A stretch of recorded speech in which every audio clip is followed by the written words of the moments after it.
सदाशिवसमारम्भां शङ्कराचार्यमध्यमाम् अस्मदाचार्यपर्यन्तां वन्दे गुरुपरम्परां। हरिः ओं श्रीगुरुभ्यो नमः। हरिः ओं। सहना भवतु सहनौ भुनक्तु सह वीर्यं करवावहै तेजस्विनावधीतमस्तु मा विद्विषावहै।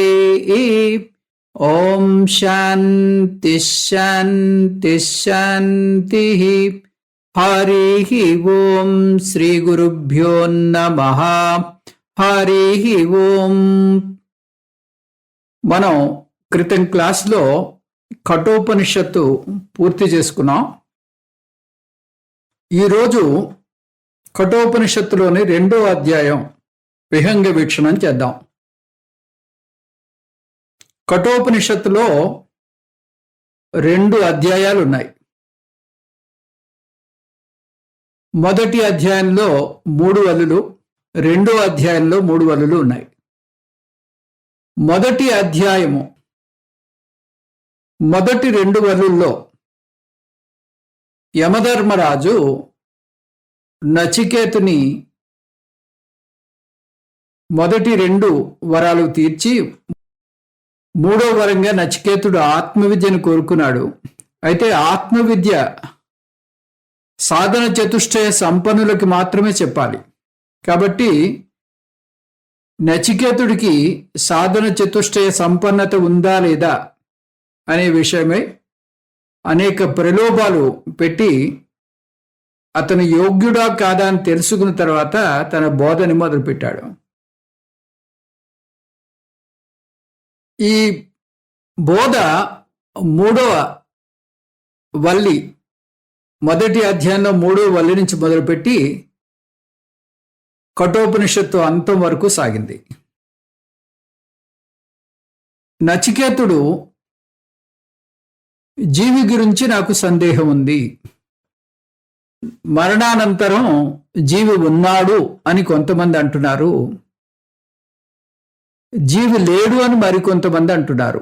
దీని విషయమై నాకు సందేహం ఉంది అంటూ ఆ నచికేతుడు తన సందేహాన్ని తీర్చమన్నట్టుగా ఆ యమధర్మరాజును అడిగాడు. అంటే ఇండైరెక్ట్గా తనకి ఆత్మవిద్య చెప్పమని అడిగాడు. ప్రతి జీవికి 3 శరీరాలు ఉంటాయి. స్థూల శరీరము, సూక్ష్మ శరీరము, కారణ శరీరము. ఇవి కాకుండా బింబ చైతన్యము ఇది ఏకంగా ఉంటుంది. ఆ ఏకమైనటువంటి ఈ బింబ చైతన్యము ప్రతి జీవులను ప్రతిబింబించి ప్రతిబింబ చైతన్యం ఏర్పడుతుంది. దీన్నే చిదాభాస అని కూడా అంటాం. ఈ చిదాభాస 3 శరీరాలు, వాటిలో ఉండేటటువంటి ఈ రిఫ్లెక్టెడ్ కాన్షియస్నెస్ వల్ల మనకి ఒక వ్యక్తిత్వం ఏర్పడుతుంది. అంటే ఈ ప్రతిబింబ చైతన్యం స్థూల శరీరంలో ప్రతిబింబించినప్పుడు ఆ వ్యక్తిత్వాన్ని విశ్వ అని అంటాం. అదే అంటే ఇప్పుడు మనం విశ్వగా వ్యవహారం చేస్తున్నాం. సూక్ష్మ ప్రపంచంలో ప్రకటితమైనప్పుడు దాన్ని తేజస అంటాం. అంటే మనం నిద్రపోతున్నప్పుడు, కలగన్నప్పుడు ఈ తేజస్సుడు వ్యవహారం చేస్తూ ఉంటాడు. అలాగే సుషుప్తిలోకి వెళ్ళినప్పుడు ఆ కారణ ప్రపంచంలో ప్రాజ్ఞగా ఈ ప్రతిబింబ చైతన్యం వ్యవహారం చేస్తూ ఉంటుంది. ఈ ప్రాజ్ఞుడు మనకి సుషుప్తి అవస్థని కలుగు చేస్తూ ఉంటాడు. ఈ విధంగా మనకి 3 అవస్థల్లోనూ 3 రకాలైనటువంటి వ్యక్తిత్వాలు ఉంటాయి. విశ్వ, తేజస, ప్రాజ్ఞ. ఇదే సమష్టిలో చూసినట్టయితే ఈ చైతన్యమే, ఈ బింబ చైతన్యమే సమష్టిలో అంటే స్థూల ప్రపంచంలో ప్రతిబింబించి విరాట్టుగాను, సూక్ష్మ ప్రపంచంలో ప్రతిబింబించి హిరణ్య గర్భగాను, కారణ ప్రపంచంలో ప్రతిబింబించి ఈశ్వరుడు లేదా అంతర్యామిగాను వ్యవహారం చేస్తుంది. ఇప్పుడు జీవి మరణానంతరం ఏమవుతుంది అని మనం ఆలోచించినట్టయితే, ఆ జీవి అజ్ఞాని అయినట్టయితే స్థూల శరీరం ఇక్కడే దహనం చేయడము, పాతి పెట్టబడ్డమో జరుగుతుంది. ఇక సూక్ష్మ కారణ శరీరాలు మిగిలాయి. ఈ సూక్ష్మ కారణ శరీరాల్లో ప్రతిబింబ చైతన్యం ఏర్పడి ఆ కూటమి మరణానంతరం అప్పుడు ఏర్పడినటువంటి ప్రారబ్ధ కర్మని అనుసరిస్తూ దానికి తగినటువంటి లోకాన్ని వెతుక్కుంటూ ప్రయాణం చేస్తుంది. ఆ లోకం చేరుకుని అక్కడ తగినటువంటి శరీరాన్ని ధరించి ఆ లోకానుభవాన్ని పొందుతుంది. ఈ విధంగా మరణానంతరం జీవి గమనం ఇంకా ఉంటుంది. అజ్ఞానిగా జీవి గమనం ఇంకా కొనసాగుతుంది. కానీ స్థూల శరీర రీత్యా చూసినట్టయితే స్థూల శరీరమే ఆత్మ అని అనుకున్నట్టయితే ఆ జీవి మరణించినట్టుగా ఇక్కడి అంటే ఈ లోకవాసులు భావిస్తారు. కానీ నిజానికి జీవి ప్రయాణం చేస్తూ ఉంటాడు. ఈ లోకం వదిలి మరొక లోకానికి ప్రయాణం చేస్తాడు. కాబట్టి జీవి ఉన్నాడా లేదా అంటే స్థూల శరీర పరంగా అంటే ఇక్కడి ఈ లోక వ్యవహారం అయిపోయింది, ఆ విధంగా మరణించాడు అని చెప్పచ్చు. మరణించలేదు, జీవి ఉన్నాడు అంటే సూక్ష్మ శరీరము కారణ శరీరము దానిలోని ప్రతిబింబ చైతన్యం కలిసి మరొక లోకానికి వెళ్ళి అక్కడ వ్యవహారం చేస్తూ ఉంటుంది. ఇది ఆ జీవి ఇంకా ఉన్నాడు అని చెప్పడానికి కారణం. అయితే ఈ పునరపి జననం పునరపి మరణం అనేది అలా కొనసాగుతూనే ఉంటుందా, లేక దానికి ఏదైనా ఆ గమనానికి ఒక హద్దు ఉందా, ఆ గమనం ఆగిపోయేటటువంటి వ్యవహారం ఉందా అని ఆలోచన చేసినట్టయితే దానికి జ్ఞానాదేవతు కైవల్యం, జ్ఞానం వల్లనే కైవల్యము అని పదే పదే మనకు ఉపనిషత్తు బోధిస్తూ ఉంటుంది. ఆ జ్ఞానాన్నే ఈ యమధర్మరాజు మొదటి అధ్యాయంలోని 3వ వల్లి నుంచి మొదలుపెట్టి 2వ అధ్యాయంలో 3వ వల్లి వరకు కొనసాగించాడు.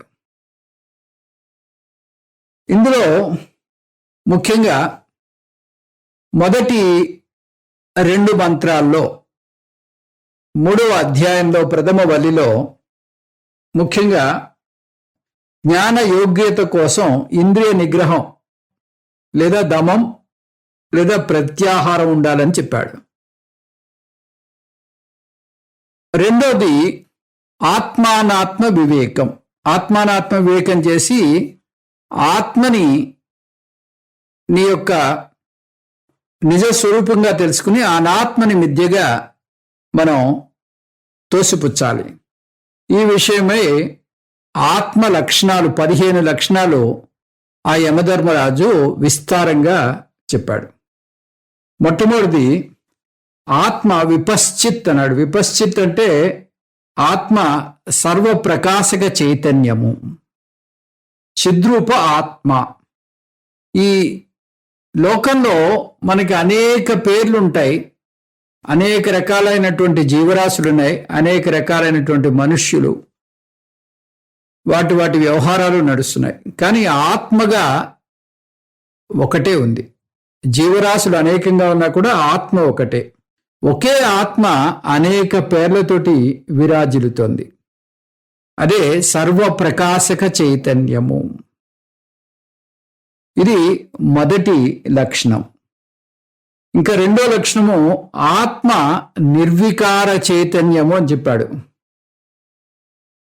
ఆత్మలో ఎటువంటి వికారాలు లేవు, ఆత్మలో ఎటువంటి మార్పులు జరగవు. ఆత్మ షడ్వికార రహిత చైతన్యము. శరీరానికి షడ్వికారాలు ఉంటాయి. అస్థి, జాయతే, వర్ధతే, విపరిణమతే, అపక్షీయతే, వినశ్యతి అని 6 రకాలైనటువంటి వికారాలు శరీరంలో ఉంటాయి, కానీ ఆత్మకు ఉండవు. ఈ వికారాలు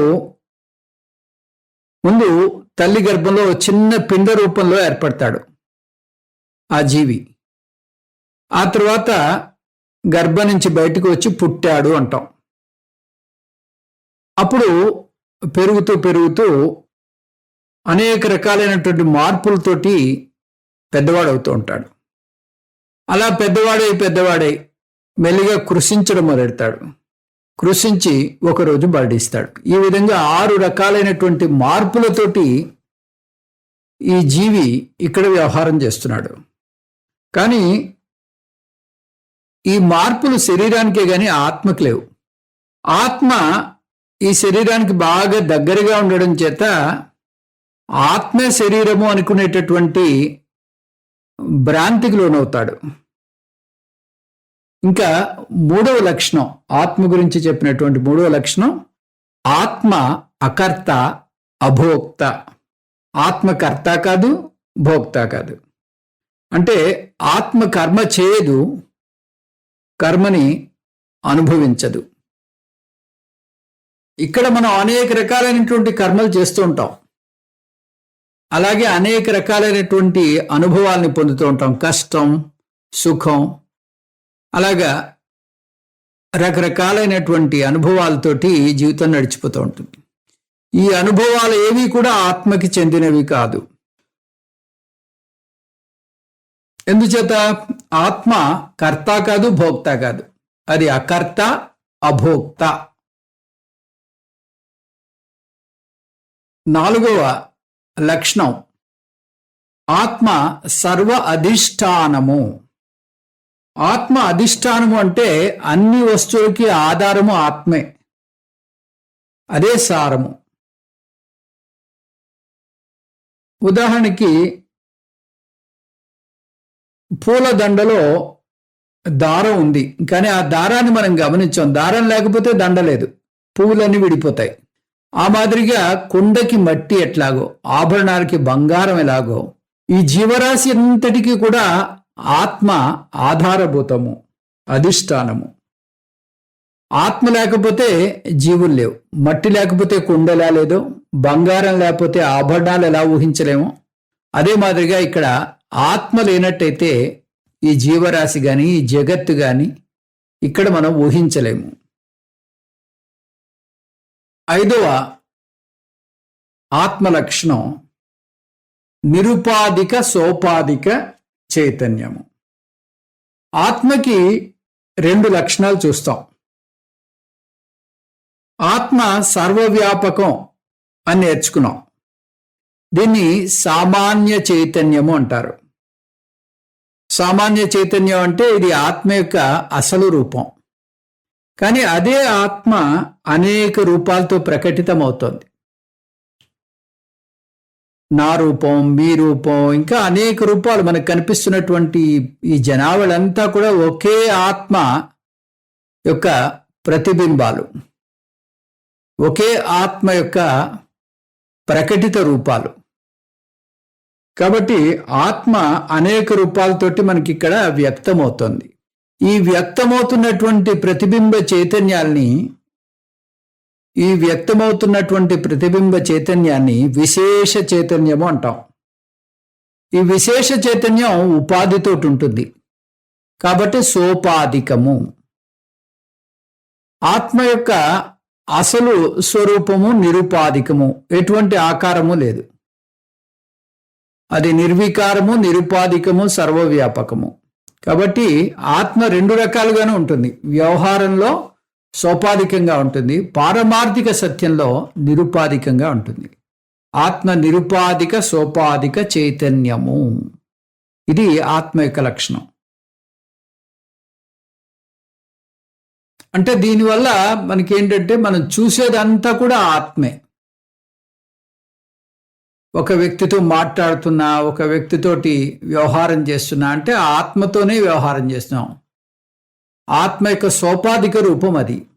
నిరుపాధిక రూపము అది కంటికి గోచరం కాదు, చెవికి వినిపించేది కాదు, అది ఇంద్రియ అగోచరము. ఎందుకంటే అది నిర్గుణము.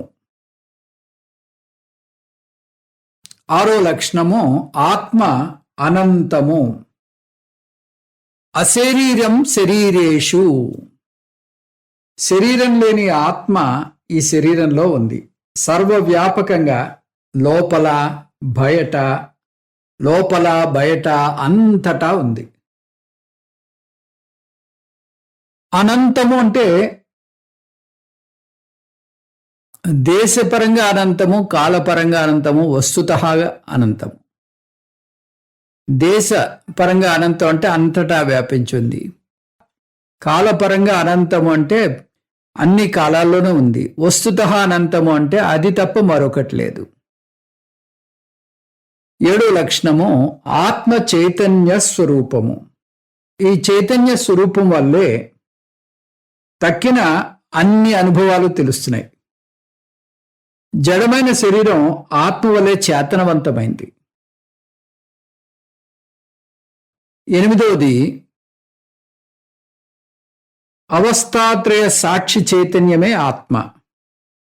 అవస్థాత్రయ సాక్షి చైతన్యంగా ఆత్మను వర్ణిస్తే 2 విషయాలు తెలుస్తాయి. ఆత్మ చైతన్య స్వరూపము. ఎందుకంటే ఆత్మ జడమైతే దేన్ని సాక్షిభూతంగా చూడలేదు. ఆత్మ తను చూసే 3 అవస్థలకి భిన్నంగా ఉంది. ఎందుకంటే చూడబడే వస్తువు చూసే వ్యక్తి కన్నా భిన్నంగా ఉంటాడు. ఎందుకంటే చూడబడే వస్తువు చూసే వ్యక్తి కన్నా భిన్నంగా ఉంటుంది.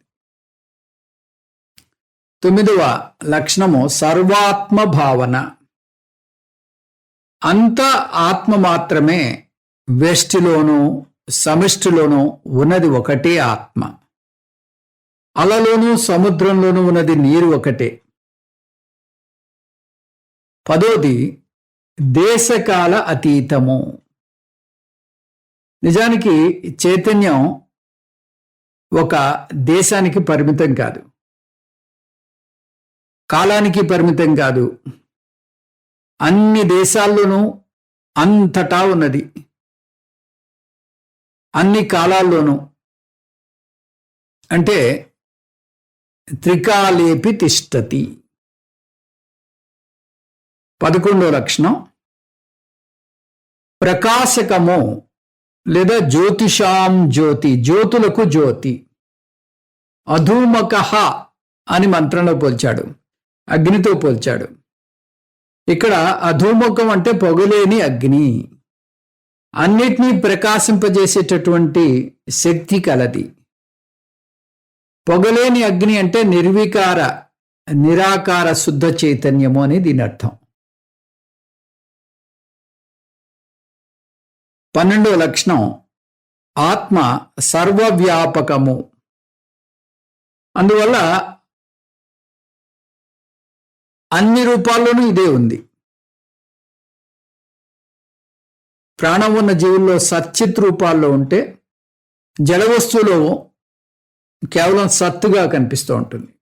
ఈ విధంగా ఆత్మ అంతటా ఉంది. ఏకాత్మ.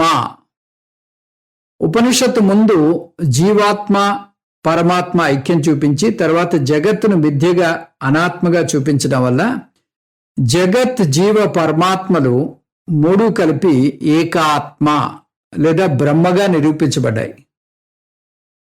అభిన్నము. ఇది 14వ లక్షణం. జీవులు అనేకంగా ఉన్న ఆత్మ ఒకటే. ఎన్ని శరీరాలుంటే అన్ని ఆత్మలున్నాయని, శరీరానికి మధ్య ఆత్మ లేదని పొరబడుతున్నాం. ఆత్మకు బహుత్వం, ఒక స్థానం, ఒక పరిమితి ఆపాదిస్తున్నాం. ఆత్మకు 3 లక్షణాలు లేవు. ఆత్మకు ఈ 3 లక్షణాలు లేవు. అంటే ఒక స్థానంలో ఉండడం, అనేకంగా ఉండడం, పరిమితిగా ఉండడం, ఇది ఆత్మకి చెందదు. కాబట్టి ఆత్మ అభిన్నము, అసంగత్వం. ఆత్మ అన్నిటికీ అధిష్టానంగా ఉన్నా అది అసంగం. జగత్తులోని వ్యవహారం కానీ, జగత్తుకున్న గుణాలు కానీ ఆత్మకి చెందవు. ఇది మనకి 2వ అధ్యాయంలో ఉన్నటువంటి ఆత్మ లక్షణాలు. ఇవి అనేక రకాలైనటువంటి మంత్రాల ద్వారా ఈ విషయాలు చెప్పబడ్డాయి. ఇంకా 2వ వల్లిలో ఆత్మస్వరూప వర్ణన గురించి మళ్ళీ వచ్చింది. ఇందులో సమష్టి రూపంగా, వ్యష్టి రూపంగా ఈ ఆత్మ వర్ణన వచ్చింది.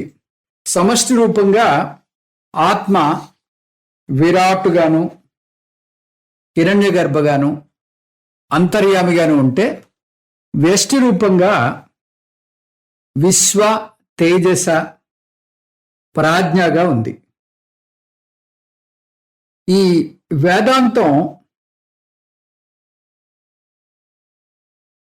చెప్పేటటువంటి బోధ 4 దశలో మనం అర్థం చేసుకోవచ్చు. అది ముందు ఆత్మానాత్మ వివేకం చేయాలి. మనని 2 భాగాలుగా విడదీసి చూడడం నేర్చుకోవాలి. పాంచభౌతిక సహిత అనాత్మను జడంగా చూడాలి. పాంచభౌతిక రహిత ఆత్మ నిత్యం, సత్యం, అదే చైతన్యం. ఉదాహరణకు చేయి కాంతి చాలా దగ్గరగా ఉన్నా కూడా 2 విభిన్నమైనవి. చేతిని కాంతిని విడదీసి చూడడం నేర్చుకోవాలి. అలాగే అచేతన శరీరాన్ని, చైతన్యాన్ని విడదీసి చూడడం నేర్చుకుంటే చైతన్యానికి ఉన్న 5 లక్షణాలను గుర్తుంచుకోవాలి. నేను దేహాన్ని, నేను బుద్ధిని అనే ఆలోచనలు మాని నేను శుద్ధ చైతన్యాన్ని అని తెలుసుకోవాలి. చైతన్యం నాలోనే కాదు, అందరిలోనూ ఉంది. నేను సర్వవ్యాపక చైతన్యాన్ని అని తెలుసుకోవాలి. నాలో చైతన్యం ఉంది అన్న స్థాయి నుంచి నేను ఆత్మను, చైతన్యాన్ని, ఈ చైతన్యంలోనే అన్ని శరీరాలు ఉన్నాయి అన్న స్థాయికి ఎదగాలి. అంటే 4 దశలున్నాయి ఇందులో. మొదటిది శరీరం వేరు, చైతన్యం వేరు. 2వ దశ నేను చైతన్యాన్ని, శరీరాన్ని కాను. 3వ దశ నేను సర్వవ్యాపక చైతన్యాన్ని. 4 ఆత్మనైన నాలోనే ఈ అన్ని శరీరాలు ఉన్నాయి. ఇప్పుడు 3వ వల్లిలో 1 నుంచి 4 మంత్రాలు.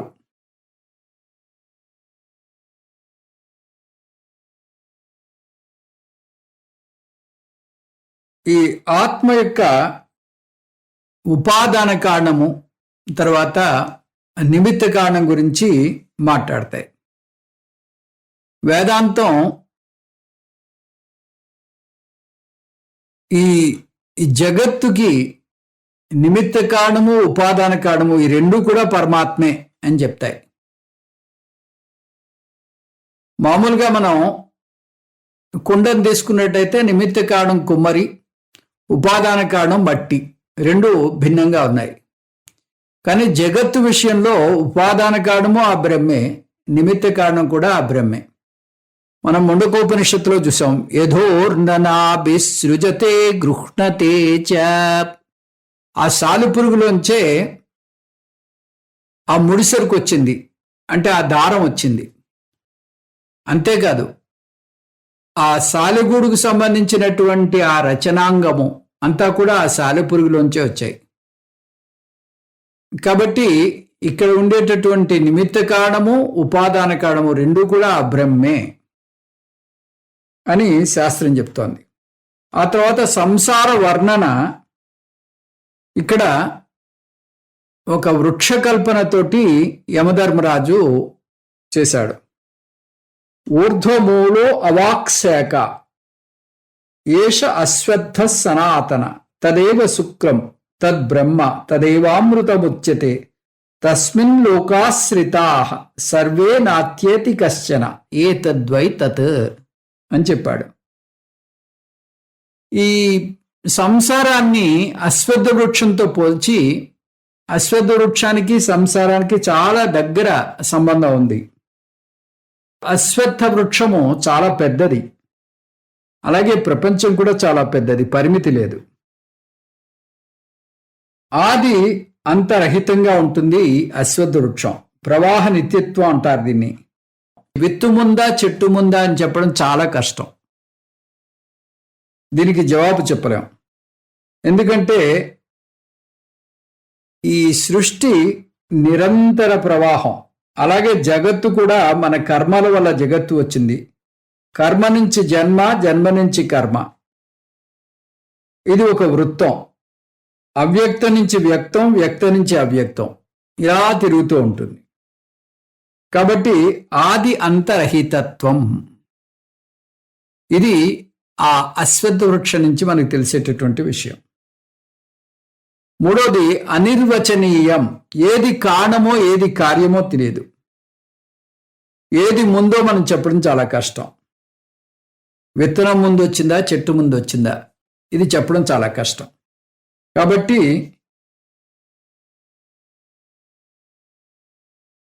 ఇది అనిర్వచనీయము. మూలత్వం. ఈ చెట్టుకుండే వేరు కనబడదు. కనబడని వేరు కనబడే చెట్టు కింద ఉంది.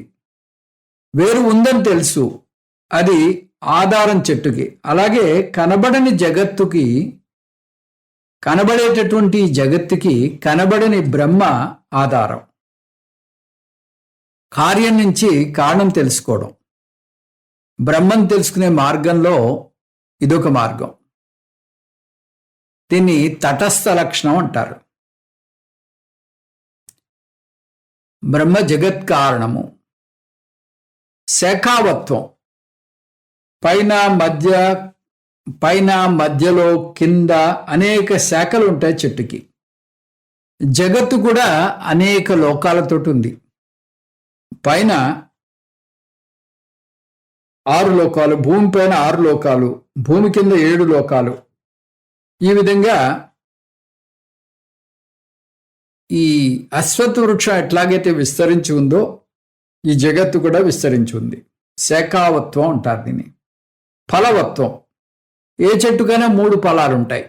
ఒకటి తీపిగా ఉంటుంది, చేదుగా ఉంటుంది, ఓ మోస్తరు రుచిగా ఉంటుంది. ఇలాగే జగత్తు కూడా సుఖం దుఃఖం మిశ్ర ఫలము, సుఖ దుఃఖాల మిశ్రంతో ఉంటుంది.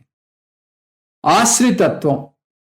ఆ చెట్టుకున్న ఫలాల కోసం చెట్టును ఆశ్రయించి అనేక పక్షులు దాని మీద కాపురం ఉంటాయి. అదేవిధంగా ఈ కర్మఫలాలను ఆశించి ఈ జీవరాశి అంతా కూడా ఈ సంసారం అనేటటువంటి వృక్షంలో నెలకొని ఉంటాయి. ఈ 2వ అధ్యాయంలో ముఖ్యంగా 3వ వల్లిలో మనకి అనేక ముఖ్యమైనటువంటి మంత్రాలు ఉన్నాయి. అందులో ఒక మంత్రం భయాదగ్నిస్తపతి భయాత్తపతి సూర్య భయాదింద్రశ్చ వాయుశ్చ మృత్యుద్ధావతి పంచమ ఇతి. ఇది 3వ వల్లో 3వ మంత్రం. ఆ భగవంతుడే నియామకుడు అని చెప్పడానికి అతనే నిమిత్త కారణము. ఆయన యొక్క ఆజ్ఞ వల్లే ఇక్కడ ఈ నియతంతా కూడా నడుస్తోంది అని చెప్పడానికి మంత్రం. భయాత్ అగ్నిస్తపతి. ఆయన భయం వల్లే ఈ అగ్ని తన యొక్క ఉష్ణత్వాన్ని చూపిస్తోంది. భయాత్ తపతి సూర్య.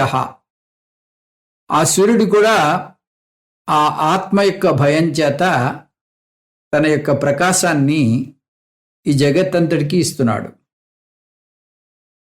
భయాద్ ఇంద్రశ్చ వాయుశ్చ. ఇంద్రుడు వాయువు. మృత్యుర్ధావతి పంచమ ఇతి. ఆఖరికి యముణ్ణైన నేను కూడా మా పనులను ఎటువంటి ఆటంకము లేకుండా నిర్వహిస్తున్నాము అని చెప్పాడు. తర్వాత ఈ 3వ వల్లిలోనే 5వ మంత్రం మనకి ఒక స్పెషల్ ఇన్ఫర్మేషన్ చెప్పింది. ఆ స్పెషల్ ఇన్ఫర్మేషన్ మీకు ఆల్రెడీ చెప్పాను నేను క్లాస్లో. మళ్ళీ ఒకసారి ఈ విహంగ వీక్షణలో మనం పునర్విమర్శన చేసుకుందాం. అదేమిటి? రకరకాల లోకాల్లో ఈ ఆత్మవిద్య దొరుకుతుంది.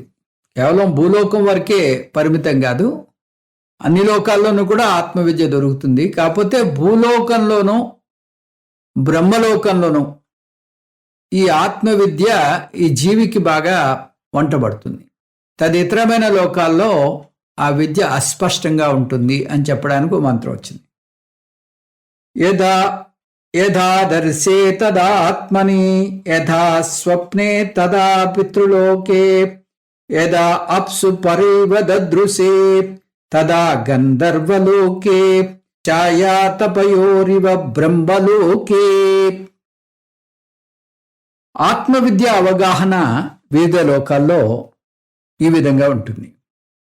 స్పష్టమైన అద్దంలో మన ప్రతిబింబం చాలా స్పష్టంగా కనపడుతుంది. అలాగే భూలోకంలో బుద్ధి అనే అద్దంలో మనని మనం స్పష్టంగా చూసుకోవచ్చు, మన గురించి తెలుసుకోవచ్చు. అంటే భూలోకంలో ఈ ఆత్మవిద్య చాలా బాగా బోధపడుతుంది. ఇంకా పితృలోకంలో నేర్చుకుంటే కళలాగా ఉంటుంది. కళ నిమిషాల మీద మారిపోతూ ఉంటుంది. ప్రారబ్ధ కర్మ వలన రేగిన ఆలోచనల ప్రతిరూపమే స్వప్నం. అది ఆలోచనలంత వేగంగా కరిగిపోతుంది. అందుకే ఒక్కోసారి కళ గుర్తుండదు, అస్పష్టంగా ఉంటుంది. అందుకని పితృలోకంలో కూడా ఈ ఆత్మవిద్య మనకు అందినా కూడా దానివల్ల ప్రయోజనం ఉండదు. ఇంకా గంధర్వలోకం అంతా ఆటపాటలతోటి భోగప్రధానంగా ఉంటుంది.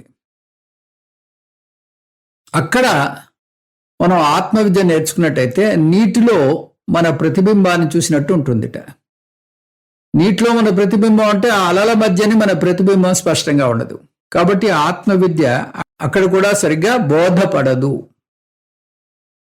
బ్రహ్మలోకంలో ఎలా ఉంటుంది? నీడ ఎండలాగా ఉంటుంది. అంటే నీడ చాలా స్పష్టంగా ఉంటుంది.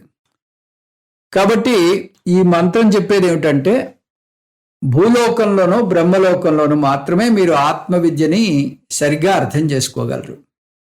అంటే వెంటనే మనకి ఒక ఆలోచన వస్తుంది, అలాగైతే అందరూ బ్రహ్మలోకానికి పోయి అక్కడ నేర్చుకోవచ్చు కదా. అంటే బ్రహ్మలోకానికి చేరుకోవడం అంత సులభమైనటువంటి విషయం కాదు. భూలోకంలో ఉన్నవాళ్ళం, ఇక్కడ మనం ఉద్ధరించుకోలేని వాళ్ళం బ్రహ్మలోకానికి ఎట్లా వెళ్తాం? ఇక్కడ దొరికే వస్తువుని మనం అందుకోలేకపోతున్నాం.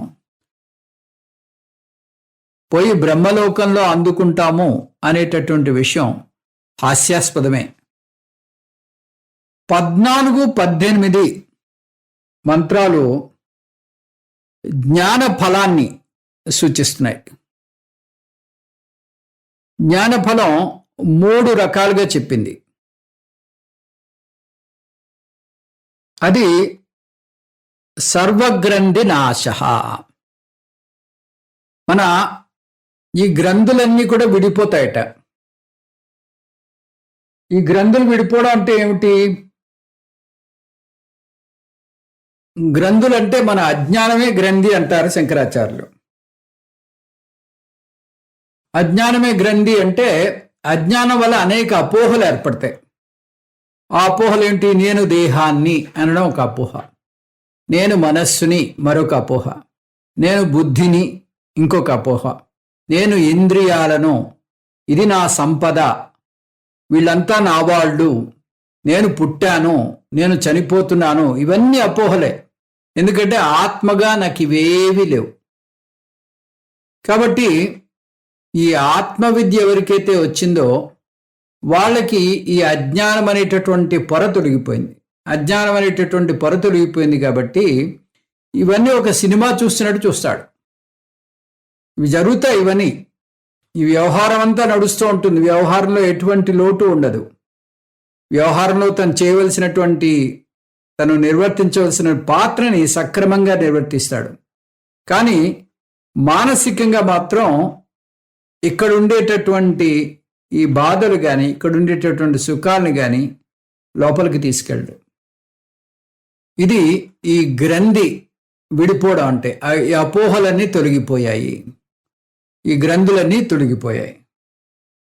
అంటే అప్పుడు అజ్ఞానం అంతా పూర్తిగా తొలగిపోయింది. సర్వకామ నాశ అంటున్నారు. సర్వకామ నాశ అంటే అన్ని కోరికలు కూడా పూర్తిగా పరిసమాప్తి చెందాయి. అన్ని కోరికలు పరిసమాప్తి చెందాయంటే కోరికలు ఉండడం మంచిదా కాదా అని ప్రశ్నిస్తే కోరికలు ఉండొచ్చు అంటుంది శాస్త్రం. కానీ ఆ కోరికలు బంధించని కోరికలుగా ఉండాలి. బంధించే కోరికలైతే ప్రమాదం. జ్ఞానికి కోరికలు ఉంటాయి, కానీ ఆ కోరికలు బంధించే కోరికలు కాదు. వస్తే మంచిదే, రాకపోతే నష్టం లేదు, రాకపోతే ఏం బాధపడ్డు. కాబట్టి నాన్ బైండింగ్ డిజైర్స్, బంధించినటువంటి కోరికలు ఎన్నైనా ఉండొచ్చు, బంధించే కోరికలు ఉండకూడదు. అందుకని కోరికలు నాశనమైపోయాయి అంటే బంధించేటటువంటి కోరికలన్నీ పూర్తిగా తొలగిపోయాయి. ఎప్పుడైతే బంధించే కోరికలు పోయాయో అతనికి ఆ ఇంటర్నల్ ఫ్రీడమ్ వచ్చింది. ఇంటర్నల్ ఫ్రీడమ్ వచ్చి ఆనందాన్ని అనుభవిస్తున్నాడు. ఈ ఆనందం ఎప్పుడు వస్తుంది? నేను పూర్ణుడను, నాలో ఎటువంటి వెలితి లేదు, నాకు ఈ వస్తువు ఉంటేనే ఆనందము, ఈ మనిషి ఉంటేనే ఆనందము, ఈ ప్రదేశంలో ఉంటేనే ఆనందము, ఈ సంఘటన జరిగితేనే ఆనందము, ఇటువంటి ఈ కండిషన్స్ లేవు. I'm happy as it is. ఎందుకు? ఆనందము నా స్వరూపము. ఆనందం నేను వస్తువుల్లోనూ ప్రదేశాల్లోనూ పరిస్థితుల్లోనూ వెతుక్కోని అవసరము లేదు. నా స్వరూపమే ఆనంద స్వరూపము అని ఆ స్వరూపం యొక్క నిష్టలో ఉన్నాడు కాబట్టి అటువంటి పూర్ణ పురుషుడికి ఇంకా కోరికలు లేవు. కోరికలన్నీ కూడా సమసిపోయాయి. అంతకుముందు వెర్రి కోరికలు ఉండేవి. ఏది చూస్తే అది తీసుకొచ్చి ఇంట్లో పెట్టుకోవాలి, లేతే ప్రపంచంలో ఉన్న సంపద అంతా నాదైపోవాలి, ఆఖరి క్షణం వరకు, ఆఖరి ఊపిరి వరకు సంపాదిస్తూనే ఉండాలి. ఇది ధోరణి. ఇప్పుడు అటువంటి ఆలోచన లేదు. నేను ఎందుకు ఈ మానవ జన్మని ధరించాను అనేటటువంటి విషయాన్ని బాగా తెలుసుకున్నాడు కాబట్టి ఆ ప్రయారిటీ ఏమిటో తెలిసింది. ఆ విషయాన్ని అర్థం చేసుకున్నాడు. ఆ నిష్టలో ఉన్నాడు కాబట్టి ఆ పూర్ణత్వ సిద్ధి ఏర్పడింది. పూర్ణత్వ సిద్ధి ఎప్పుడైతే ఏర్పడిందో ఈ కోరికలు, చిల్లర కోరికలన్నీ కూడా పూర్తిగా సమసిపోయాయి. అయితే బంధించని కోరికలు ఉంటాయి. బంధించని కోరికలు అంటే ఈ ఆత్మలో నిలబడ్డం, ఈ ఆత్మ విద్యని గ్రహించడం, ఇవన్నీ కోరికలే. ఇవన్నీ నాన్ బైండింగ్ డిజైర్స్ అంటారు. ఈ నాన్ బైండింగ్ డిజైర్స్ ఎన్నైనా ఉండొచ్చు. ఓ మంచి కార్యం చేయడం, దాన ధర్మాలు చేయడం, పంచమహాయజ్ఞాలు చేయడం, ఇవన్నీ కూడా నాన్ బైండింగ్ డిజైర్స్. ఈ నాన్ బైండింగ్ డిజైర్స్ ఎన్నైనా ఉండొచ్చు. ఈ విధంగా సర్వకామ నాశ అని చెప్తున్నాడు. అన్ని కోరికలు కూడా తీరిపోయాయి. ఇంకా మూడవ లాభం ఏమిటి అంటే బ్రహ్మప్రాప్తి దొరికింది ఆ జ్ఞానికి అని చెప్తున్నాడు. బ్రహ్మని ప్రాప్తించుకున్నాడు అంటే బ్రహ్మ వేరు, జీవుడు వేరు, ఇద్దరు కొంచెం ఎడంగా ఉన్నారు, దగ్గరగా వచ్చి ఇద్దరు కలిసిపోయారు అని దీని ఉద్దేశం కాదు. బ్రహ్మప్రాప్తి అంటే ఏమిటి? బ్రహ్మ వేరు నేను వేరు అనేటటువంటి అపోహ తొలగిపోయింది. ఆ నోషనల్ డిస్టెన్స్ కాస్త పోయింది. ఇప్పుడు ఆ నోషనల్ డిస్టెన్స్ లేదు. ఇంతకుముందు బ్రహ్మకి జీవుడికి డిస్టెన్స్ పెద్ద అగాధం ఉంది. ఈ అగాధం లేదు. అగాధం కేవలం తను సృష్టించుకున్నదే. కాబట్టి ఈ భ్రాంతులు ఎప్పుడైతే పోయాయో, ఈ అపోహలు ఎప్పుడైతే పోయాయో, బ్రహ్మ వేరు నేను వేరు అనేటటువంటి అపోహ పోయిందో, ఆ బ్రహ్మే నేను అనేటటువంటి నిశ్చయ జ్ఞానంతో ఉన్నాడు. కాబట్టి బ్రహ్మని ప్రాప్తించుకున్నాడు అంటోంది ఉపనిషత్తు. ఈ బ్రహ్మని ప్రాప్తించుకున్నాక మళ్ళీ ఆ కఠోపనిషత్తు బిగినింగ్లో నచికేతుడు ఈ యజ్ఞం గురించి అడిగాడు. స్వర్గానికి వెళ్ళేటటువంటి జీవులు చాలా మంది ఉన్నారు, వాళ్ళకి ఒక యజ్ఞం చెప్పమంటే ఆ నాచికేత యజ్ఞం గురించి చెప్పాడు. ఉపాసన కూడా చెప్పాడు. ఉపాసన నాచికేత యజ్ఞం రెండూ చేసినట్టయితే బ్రహ్మలోకానికి వెళ్తారని చెప్పాడు. సో దాన్ని క్రమముక్తి అంటారు. ఆ బ్రహ్మలోకానికి వెళ్ళి బ్రహ్మగారి ద్వారా, ఆ చతుర్ముఖ బ్రహ్మగారి ద్వారా జ్ఞానాన్ని పొంది ఆ బ్రహ్మలోకంలో జీవన్ముక్తులై వాళ్ళ కాలం అయిపోయిన తర్వాత, ఆ ప్రారంభ కాలం అయిపోయిన తర్వాత విదేహముక్తులు అవడం, దీన్ని క్రమముక్తి అంటారు. ఈ క్రమముక్తి గురించి చెప్తూ హృదయంలో 101 నాళ్ళు ఉంటాయి. ఆ 101 నాడులో ఒక నాడిని సుషుమ్నా నాడి అంటారు. ఈ ఉపాసకుడు ఆ సుషుమ్నా నాడి ద్వారా ప్రాణం విడిచేటప్పుడు సుషుమ్నా నాడి ద్వారా బ్రహ్మరంధ్రాన్ని చీల్చుకుని శుక్ల మార్గం గుండా బ్రహ్మలోకాన్ని ప్రవేశిస్తాడు. ఉపాసకుడు అంటే కర్మ ప్లస్ ఉపాసన చేసినవాడు. ఆ కర్మ ప్లస్ ఉపాసన చేసినటువంటి ఉపాసకుడు బ్రహ్మలోకానికి చేరుకుని బ్రహ్మగారి ద్వారా, ఆ చతుర్ముఖ బ్రహ్మగారి ద్వారా ఈ ఆత్మ విద్యను స్వీకరించి జీవన్ముక్తుడు, దేహ పతనానంతరం విదేహముక్తుడు అవుతాడు అని ఆ క్రమముక్తిని చెప్పాడు.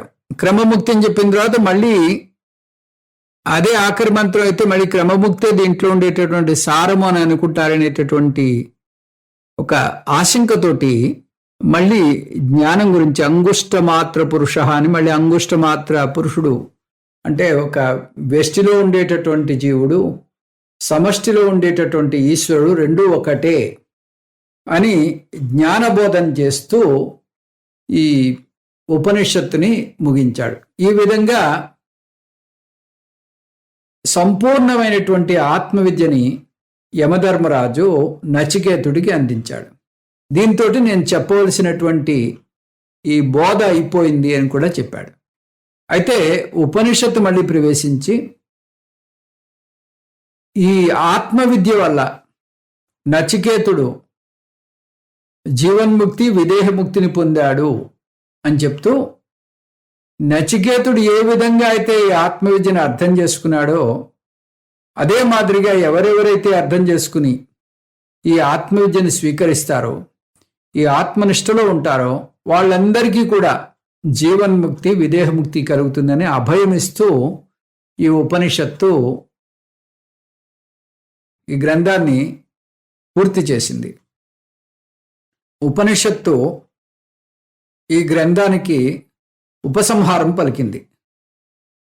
ఓం సహనావతు సహనౌ భునక్తు సహ వీర్యం కరవావహై తేజస్వినావధీతమస్తు మా విద్విషావహై. ఓం శాంతి శాంతి శాంతి.